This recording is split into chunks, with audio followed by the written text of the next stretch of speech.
احادیث نبی صلی اللہ علیہ وسلم میں دجال سے متعلق کئی باتیں ہمارے سامنے آتی ہیں. چند احادیث آپ کے سامنے. حدیث مسلم شریف 2946. دجال کے متعلق اللہ کے نبی صلی اللہ علیہ وسلم نے حدیث میں فرمایا، جو بڑی طویل حدیث ہے، مسلم شریف کی 2946. اللہ کے نبی صلی اللہ علیہ وسلم مدینے میں تھے. ایک صحابی جو پہلے عیسائی تھے، وہ اللہ کے نبی صلی اللہ علیہ وسلم سے ملاقات کرنے کے لیے اپنے 30 لوگوں کے ساتھ پانی کے جہاز کے سفر میں نکلے مدینہ آنے کے لیے. لیکن جب راستے میں مدینے کی طرف نکلے تو طوفان میں لہریں تیز ہو گئی اور کشتی راستہ بھٹک کر ایک چھوٹے سے آئی لینڈ پر جا کر رک گئی. اب اللہ کے نبی صلی اللہ علیہ وسلم مدینے میں تھے اور آپ صلی اللہ علیہ وسلم صلاۃ ادا کیے اور ممبر پر بیٹھ گئے. حضرت فاطمہ بنت قیس رضی اللہ عنہا کہتی ہیں کہ میں بھی نبی صلی اللہ علیہ وسلم کے پیچھے نماز پڑھی. نبی صلی اللہ علیہ وسلم نے کہا بیٹھ جاؤ، اور جب میں بیٹھ گئے تو رسول اللہ صلی اللہ علیہ وسلم ممبر پر چڑھ کر کہا کہ لوگوں کیا میں نے تمہیں دجال کے بارے میں نہیں بتایا تھا؟ نبی صلی اللہ علیہ وسلم نے کہا، صحابہ نے کہا آپ نے بتایا تھا. نبی صلی اللہ علیہ وسلم نے فرمایا دجال کے بارے میں تمہیں جو جو باتیں بتاتا تھا، آج تمیم داری میرے پاس آ کر ایک بات بتائے دجال سے متعلق. مجھے تمیم کی بات اس لیے پسند آئی کیونکہ میں تمہیں دجال کے بارے میں جو جو باتیں بتاتا تھا، تمیم داری نے وہی باتیں مجھے بتائی. دجال کے معلومات یہ ہیں. تمیم داری جب نکلے اپنے لوگوں کے ساتھ اپنے ملک سے مدینہ آنے کے لیے، پانی کے جہاز میں لہریں موج کھا کر راستہ بھٹک گئی. تقریباً مہینے بھر تک وہ لوگ جو سو پانی کا سفر کرتے رہے، یہاں تک کہ ایک چھوٹے سے جزیرے آئی لینڈ پر آ کر رک گئے. جیسے آئی لینڈ پر آ کر اترے، تمیم داری رضی اللہ عنہ کہتے جب ہم آئی لینڈ پر اترے تو وہاں پر ہم نے ایک جانور دیکھا جس کے جسم پر انتہائی زیادہ بال تھے. ہم نے اس جانور سے پوچھا تو کون ہے؟ وہ جانور نے کہا میں جاسوس ہوں. اس نے کہا لوگوں، تمیم داری نے کہا تو کس کا جاسوس ہے؟ وہ جانور نے کہا اس شخص کی طرف چلو اندر جو تمہارا انتظار کر رہا ہے. تمیم داری اس جانور کی بات سن کر اپنے 30 لوگوں کے ساتھ اندر آئی لینڈ میں جھاڑیوں میں اور آگے بڑھے. مسلم شریف کی حدیث ہے. جب آگے بڑھے تو دیکھا کہ ایک لمبے قد کا آدمی ہے جس کو زنجیروں سے جکڑ دیا گیا تھا. جس کو زنجیروں سے جکڑ دیا گیا تھا، لمبے قد کا آدمی ہے. تمیم داری اس آدمی کے پاس پہنچے اور دیکھا کہ اتنے لمبے قد کا آدمی ہے، زنجیروں سے جکڑا ہوا ہے. پوائنٹ ذہن میں رکھیے، لمبے قد کا آدمی ہے، زنجیروں سے جکڑا ہوا ہے. تمیم داری نے پوچھا کم بخت تو کون ہے؟ اس آدمی نے کہا میری خبر تو تم کو معلوم ہو ہی جائے گی، پہلے تم بتاؤ کہ تم لوگ کون ہو. تمیم داری نے کہا ہم مدینہ جانے کے لیے ہمارے گھر سے نکلے، ایسا معاملہ ہوا، راستے میں طوفان آیا، لگ بھگ 1 مہینے میں راستے کی تلاشی میں نکلے، راستہ بھٹک کر آئی لینڈ پر آئے. آئی لینڈ پر اترے تو وہ جانور ملا. اس نے کہا اندر جاؤ تو تیرے پاس آ گئے، بتا تو کون ہے؟ اس نے کہا میرے بارے میں تم جان لو گے، پہلے میرے چند سوالوں کا جواب دو. وہ جو آدمی زنجیروں سے جکڑا ہوا تھا اس نے چند سوال کیا. اس نے کہا کیا اہل عرب اور ایک سمندری جہاز میں، کہ اس نے سوال کیا کیا مجھے یہ بتاؤ دنیا میں جو آخری نبی آنے والے تھے کیا وہ آخری نبی آ چکے؟ تمیم داری نے کہا وہ نبی آ چکے. پھر اس نے سوال کیا جو جکڑا ہوا تھا کیا ان کا جنگ ہوئی مشرکوں سے؟ تمیم داری نے کہا جنگ بھی ہوئی. تو اس نے پوچھا جنگ میں کس کی فتح ہوئی؟ تمیم داری نے کہا مسلمان جو سو غالب آ گئے پہلی جنگ کے اندر.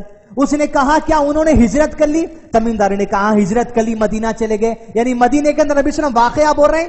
تمیم داری کا سن کے تمیم داری یہاں پر یہ جواب دیے. تو تمام تر باتیں سن کر اس آدمی جو جکڑا ہوا تھا اس نے کہا لوگوں کے یہ بات، اللہ کی حکمت دیکھیے، اللہ کا پیغام سنانے کا، اللہ کے معاملات، مشیت کی باتیں مشیت جانے. وہ آدمی کہتا جو زنجیروں سے جکڑا ہوا تھا لوگوں کے لیے اسی بات میں خیر ہے اس نبی کی اتباع کر لے. اور سنو تمیم داری، میں ہی دجال ہوں. اللہ سبحانہ تعالیٰ کا یہ معاملہ ہے، اس کی یہ مشیت ہے. وہ دجال جو زمین پر سب سے بڑا فتنہ بننے والا ہے، اسی کی زبان سے اللہ نے لوگوں کو نصیحت کروا دی. لوگوں کے لیے یہی خیر ہے وہ نبی محمد صلی اللہ علیہ وسلم کی اتباع کر لے. اس دجال نے کہا میں ہی دجال ہوں. کیا صفات بیان کی گئی؟ لمبے قد کا ہے، زنجیروں میں جکڑا ہوا ہے، نامعلوم جزیرے کے اندر آئی لینڈ میں جکڑا ہوا ہے، اور وہ نبی صلی اللہ علیہ وسلم کے بارے میں جانتا ہے. پھر اس نے کہا میں دجال ہوں، اور کہا عنقریب مجھے خروج کی، ایگزٹ کی اجازت دی جائے گی، میں اللہ کی حکم سے زنجیریں کھول دیے جائیں گے اور میں نکل پڑوں گا۔ اور انہیں بولتا اپنے بارے میں، اور جب میں نکل پڑوں گا میں زمین کا چکر لگاؤں گا، زمین کو قتل و غارت گری، خون خرابے سے بھر دوں گا، اور پھر نیست و نابود ساری دنیا کو کرنے کی کوشش کروں گا، لیکن میں مکہ اور مدینہ میں جب داخلہ لینے کی کوشش کروں گا، مکہ اور مدینے کے دروازوں پر فرشتے مجھے روک دیں گے، میں مکہ مدینہ میں داخل نہیں ہو سکتا۔ دجال کی چوتھا معاملہ ہے، وہ مکہ مدینہ میں داخل نہیں ہوگا، اللہ تعالیٰ فرشتوں کے ذریعے اسے روک دیں گے۔ اور پھر حدیث میں نبی صلی اللہ علیہ وسلم نے یہ فرما کر کہا، کیا لوگوں میں تمہیں دجال کے بارے میں نہیں بتاتا تھا؟ پھر اللہ کے نبی صلی اللہ علیہ وسلم نے فرمایا، اپنی ممبر پر چھڑی مار کر کہا، یہ یثرب ہے، یہ یثرب ہے، یہ یثرب ہے، یعنی یہ مدینہ ہے، یہ مدینہ ہے، یہ مدینہ ہے۔ اے میرے صحابہ، مدینے میں دجال داخل نہیں ہو سکتا، مکے میں دجال داخل نہیں ہو سکتا۔ نبی صلی اللہ علیہ وسلم نے فرمایا، مجھے تمیم کی بات اس لیے اچھی لگی کیونکہ تمیم نے جو باتیں کہیں وہ میں نے تمہیں جو باتیں کہی تھی اس سے میچ ہوتی ہیں۔ پھر اللہ کے نبی صلی اللہ علیہ وسلم نے دوسری حدیث میں فرمایا کہ زمین پر انسانوں کے لیے جو سب سے بڑا فتنہ ہوگا، آزمائش کے لیے، وہ فتنہ دجال ہوگا۔ اللہ کے نبی صلی اللہ علیہ وسلم نے دوسری حدیث میں فرمایا، دجال کی 2 آنکھوں کے درمیان کافر لکھا ہوگا، مومن اسے پڑھ لیں گے۔ اور اللہ کے نبی نے فرمایا، لوگوں یاد رکھو دجال کانا ہوگا اور تمہارا رب اللہ کانا نہیں ہے۔ سبحان اللہ۔ لوگ سمجھتے ہیں دجال کو 1 آنکھ ہوگی، کنپٹی پہ پیشانی پر 1 آنکھ اتار کر بتاتے، نہیں، دجال کو 2 آنکھ ہے، 1 آنکھ اندھی ہے اس کی، کانا ہے، 1 آنکھ سے دیکھ سکتا، اور 1 آنکھ کانی ہے، 1 آنکھ والا نہیں ہو، آنکھیں 2 ہیں، 1 کانی ہے، 1 سے دیکھ سکتا۔ نبی صلی اللہ علیہ وسلم نے فرمایا دجال کانا ہے۔ پھر آپ صلی اللہ علیہ وسلم نے فرمایا دجال انتہائی دھوکے باز ہے، اس کو اتنے پاورز اللہ تعالیٰ دے دیں گے، وہ آسمان سے اشارہ کریں گا تو بارش برسیں گی، وہ لوگوں کے پاس جائے گا، لوگوں کو ہاتھ میں جنت بتائے گا، 1 ہاتھ میں جہنم بتائے گا۔ نبی صلی اللہ علیہ وسلم نے فرمایا خبردار دھوکے میں نہ آنا، اس کے ہاتھ میں جو جنت ہوگی حقیقت میں دوزخ ہوگی، اس کے ہاتھ میں جو جہنم ہوگی حقیقت میں جنت ہوگی، جتنے مومن ہوں گے اسی دوزخ میں کود جانا، حقیقت میں وہی جنت ہوگی۔ وہ زمین پر فتنہ فساد مچاتے پھرے گا، یہاں تک کہ عیسیٰ علیہ السلام نازل ہوں گے، اور عیسیٰ علیہ السلام نازل ہو کر دجال کے لشکر کی طرف چلیں گے، یہاں تک کہ دجال کے لشکر سے مسلمان زبردست جنگ کریں گے۔ عیسیٰ علیہ السلام کی نظروں میں نظریں جب دجال ملائے گا، لد کے مقام پر، لد آج اسرائیل کا ملٹری ایئر بیس ہے، وہاں دروازے پر عیسیٰ علیہ السلام پکڑیں گے اور نیزے سے اس کے سینے میں ڈال دیں گے نیزہ، اور وہیں پر ختم کر دیا جائے گا وہ اور دجال کی تمام فوج۔ یہ زمین کا جو سو فتنہ ختم ہو جائے گا۔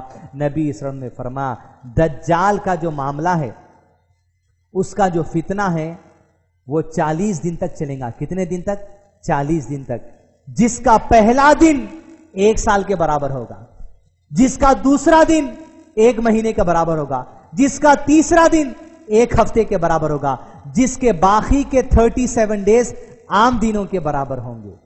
یعنی دن ایسا طویل کر دیا جائے گا، یا وہ کیسا وقت چلائیں گے وہ اللہ تعالیٰ بہتر جانتے۔ یہ دجال کے بارے میں پھر نبی صلی اللہ علیہ وسلم نے فرمایا دجال سے بچنے کے لیے جو آدمی سورہ کہف کی شروع کی 10 آیتیں یاد کر لے، انشاءاللہ وہ دجال کے فتنے سے بچا لیا گیا۔ پھر اللہ کے نبی صلی اللہ علیہ وسلم دعا کرتے ہر نماز میں، اللہم انی اعوذ بک من عذاب القبر واعوذ بک من فتنۃ المسیح الدجال، اللہ مجھے دجال کے فتنے سے بچا لینا۔ یعنی ہر دور میں دجال کے فتنے سے بچنے کے لیے نبی صلی اللہ علیہ وسلم نے فرمایا، ہر نبی نے اپنی قوم کو دجال سے فتنے کا حکم دیا ہے، میں بھی تمہیں دجال سے فتنے سے بچنے کا حکم دیتا ہوں۔ نبی صلی اللہ علیہ وسلم نے فرمایا، اور نماز میں پڑھنے کی دعا بھی آپ صلی اللہ علیہ وسلم نے بتائی۔ یہ دجال کے متعلق مختصر احادیث کی روشنی میں ہے، واللہ اعلم۔ علماء کرام مزید بہتر جواب دے سکتے ہیں۔